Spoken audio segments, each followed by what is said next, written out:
የዝውውር መስኮቱ ከመከፈቱ በፊት ገና ካሁኑ ብዙዎችን እያነጋገሩ የሚገኙ ስሞች ከክለቦች ጋር ተያይዞ በመነሳት ላይ ይገኛል። ከነዛ መካከል ካስቴሎ ሉኬባ ይሰኛል። በአርቢ ላይፕዚግ የተጫወተ የሚገኝ የክለቡ አምበል ከሆኑ ተጫዋቾች መካከል አንዱ በጣም በበርካታ የእንግሊዝ ፕሪሚየር ሊግ ክለቦች የሚፈለግ ነገር ግን በቀዳሚነት ማንቸስተር ዩናይትድ የቅርብ ጊዜ የተጫዋች ፈላጊ መሆኑንም ፍላጎት ከማሳየት ባሻገር ምናልባትም አንድ እርምጃ ወደፊት ስለመጓዙም ጭምር የሚያሳዩ ምልክቶች እየተነሱ ይገኛሉ።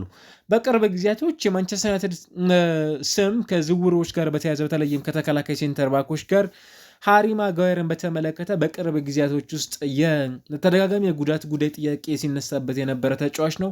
ሊዛንድሮ ማርቲኔዝም ጭምር እንዲያውም ከፖስት ፈርጉሰን በኋላ ከሰር አሌክስ ፈርጉሰን መውጣት በኋላ በዩናይትድ ከተመለከትናቸው ምርጥ ተከላካዮች መካከል አንዱ ነው የተባለለት ይገኛል እና እሱም በማንቸስተር ዩናይትድ አሁን ያለው ቆይታ ይሄ ተደጋጋሚ ጉዳቶቹ ሲዝኑን ሙሉ የሚጫወት ተጫዋች አይደለም የሚሉ ጥያቄዎችም ጭምር ይነሱበታል እና እንደ ማንቸስተር ዩናይትድ ያለ በጣም ትልቅ ቡድን በአውሮፓ ቻምፒየንስ ሊግ ብሎም በእንግሊዝ ፕሪሚየር ሊግ የዋንጫ ባለቤት ለመሆን በጣም ጥራቱን የጠበቀ ተጫዋች በክለብ ውስጥ ሊኖሩ ያስፈልጋል የሚሉ ሀሳቦች ይነሳሉ። ኦፍኮርስ በዚህ ደረጃ ላይ የምንስማማበት አይነት ተጫዋች ነው። ነገር ግን አሁን ላይ እንደ ቲምቶክ የመረጃ ምንጭ ከሆነ አርሰናል፣ ቼልሲ፣ ሊቨርፑል በአጠቃላይ ከዚህ ተጫዋች ጋር እዚህ ተጫዋች ላይ ፍላጎት እያሳዩ መሆናቸውም ጭምር መረጃው ይጠቁማል።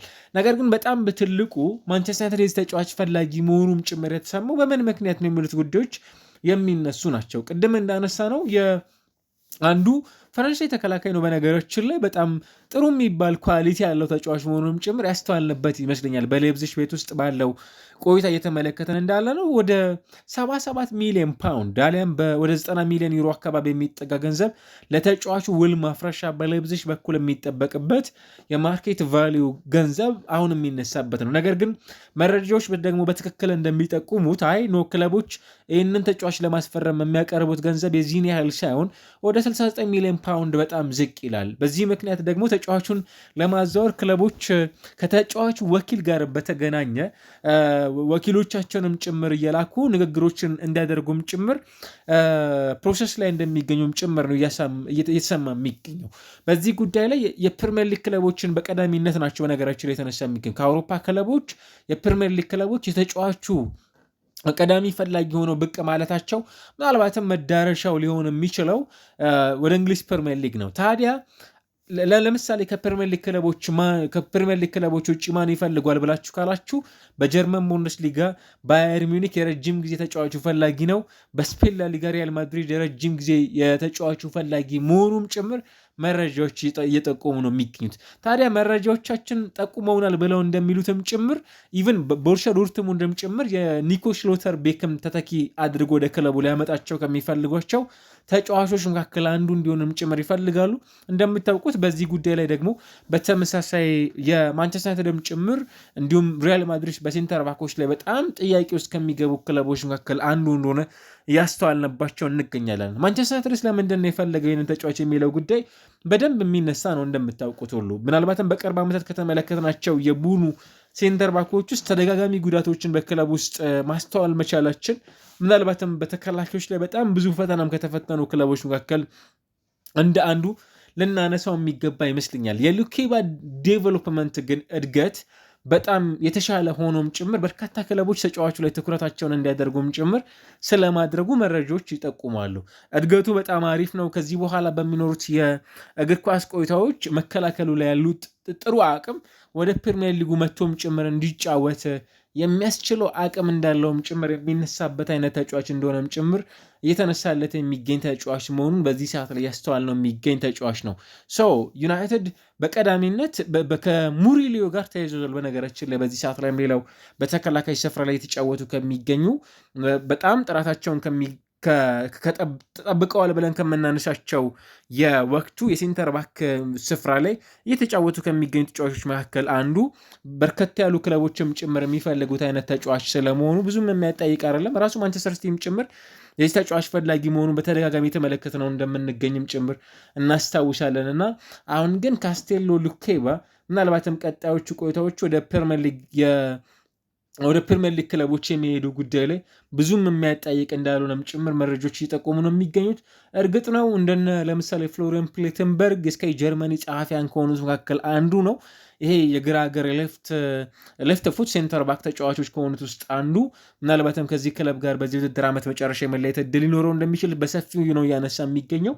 እስከ 2029 ድረስ የሚያቆይ ኮንትራት እንዳለውም ጭምር ይታወቃል በዚህ ቡድን ውስጥ ያለው ቆይታና አርሰናልም የተጫዋቹ ፈላጊ መሆኑን በቅርብ ጊዜ የተመለከተናቸው የሚገኙ የመረጃ ምንጮች እየጠቆሙ ነው የሚገኙት። ነገር ግን ማንቸስተር ዩናይትድ እና በዚህ ሰዓት ላይ ደግሞ ሌሎች የአውሮፓ ክለቦች የዚህ ተጫዋች በጣም በቀዳሚነት እየፈለጉ ከሚገኙ ክለቦች መካከልም ጭምር እየተነሱ ነው የሚገኙ። ምናልባት ይሄ ከአንደር 23 ከሚገኙ በአውሮፓ 5 ታላላቅ ሊጎች የተጫወቱ የሚገኙ በጣም ምርጥ የሚባሉ ሴንተር ባኮች ሲነሱ እንደነ ጀረል ኳንሳ፣ ቻዲ ሪያድ፣ ኤቴኔ ኪንኮ፣ ከዛ ባለፈ ጀረድ ብሬዝዌይት፣ ክሪስቲያን ሞስኬራ፣ ከዛ ባለፈ ደግሞ ከእነዚህ ስሞች ውስጥ ሌኒ ዮሮ እንዲሁም ደግሞ ካስቴሎ ሉኬባም ጭምር በዚህ ደረጃ እናነሳቸዋለን። ፓው ኩባርሲም ከወደ ባርሴሎና በኩል ከሚነሱ ተጫዋቾች መካከል አንዱ መሆኑንም ጭምር መዘንጋት የለብንም እና መረጃዎች ወደ ኦልትራፎርድ የመምጣት እድል እንዳለውም ጭምር እየተናገሩ ነው የሚገኙት።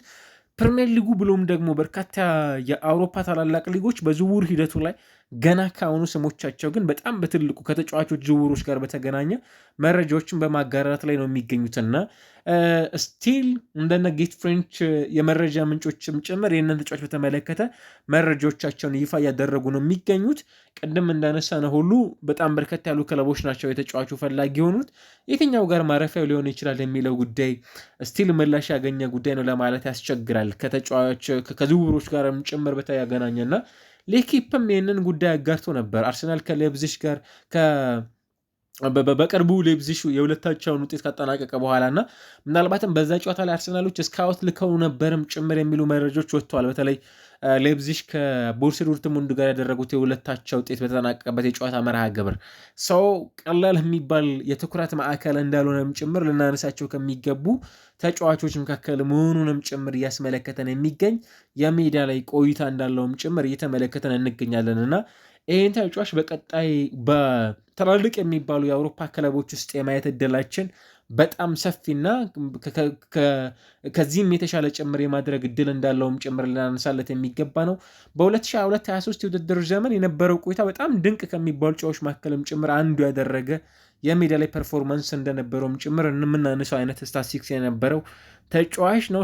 አንድሪያ ቤርታ አሊያስ እንደነ ጄሰን ዊልኮክስ የዚህ ተጫዋች ማረፊያን በተመለከተ ዲሳይድ የሚያደርጉ ሰዎች ናቸው የሚለው ጉዳይ ላይ በጣም በትልቁ የሚጠበቁ ናቸው። ቅድም ያነሳናቸው የፕሪሚየር ሊግ ክለቦች ግን በተጫዋቹ ጉዳይ ላይ በጣም በትልቁ የትኩረት ማዕከል ሆኖም ጭምር የተመለከትናቸው የሚገኙ ናቸው።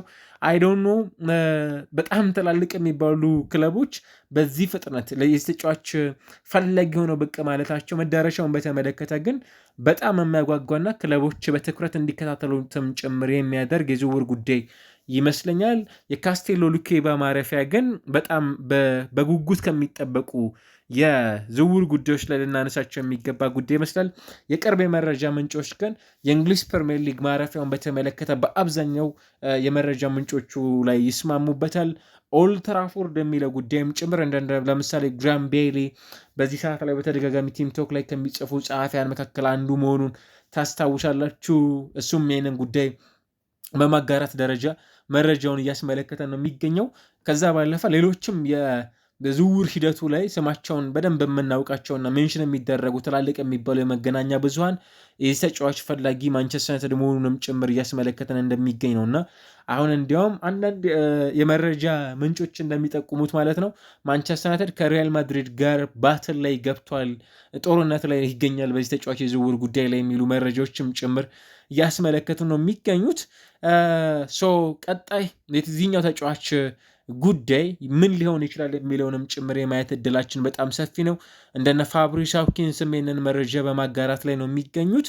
የዝውውር ጉዳዮች ግን እጅግ በጣም የተጫዋቾችን ማርኬት ቫሊዩ ከፍ ሊያደርጉ እንደሚችሉም ጭምር ከምናነሳቸው ከምንጠብቅባቸው ተጫዋቾች መካከል አንዱ ነው። በክለቦች ውስጥ ምን አይነት ሚና ይኖረዋል? ምን ያሻሽላሉ? ወደ የትኛው ክለቦች ቢያቀኑ የሚለው ጉዳይ የሚጠበቅ ነው። ነገር ግን ቅድም ባነሳናቸው ለምሳሌ በማንቸስተር ዩናይትድ የሃሪ ማጓየር ኮንትራትን በተመለከተ ስቲል እስካሁን ድረስ እየተመለከት ነው ያለነው ጉዳይ የለም። የጉዳቶቹም ጭምር ደግሞ ተደጋጋሚ መመልከት መቻላችን ክለቡ ሌሎች ተጫዋቾችንም ጭምር እንዲመለከት የማድረግ ጉዳዩ ላይ ማስተዋል መቻላችን ከክለቡ ጋር እንዲለያየም ጭምር የሚያደርግበት እድል በጣም ሰፊ ነው።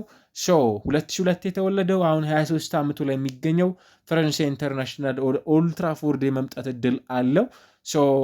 በጣም ጥሩ የሚባል ኳሊቲ ካላቸው በዚህ ሰዓት ላይ ከ23 ዓመት በታች ከሚገኙ ተጫዋቾች መካከል መሆኑን እያስመለከተ ነው የሚገኘው።